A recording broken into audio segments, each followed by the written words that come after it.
Credes que o galego pode chegar a desaparecer? Eu penso que sí. Ao meu pensar, penso que sí, porque agora os nenos mesmo, os profesores dan as clases en castellano e os nenos tamén se dirigen ao profesor en castellano.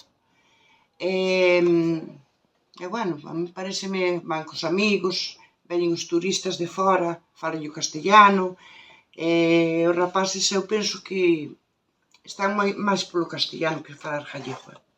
Eu penso que pode chegar, ao mellor non, cando morra toda esta xente que hai de antes, si penso que a xente nova vai tirar moito polo castellano. A mellor pode chegar, Dios quere que non falta a nosa lengua en Galicia, pero aí está oculto.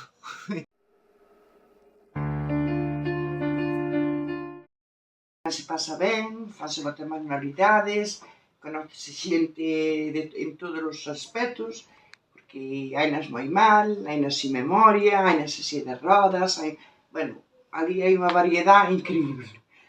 E a única xoven máis xoven que hai son eu, e xa teño 65, pero a maioría son todos maiores, A única que hai son eu.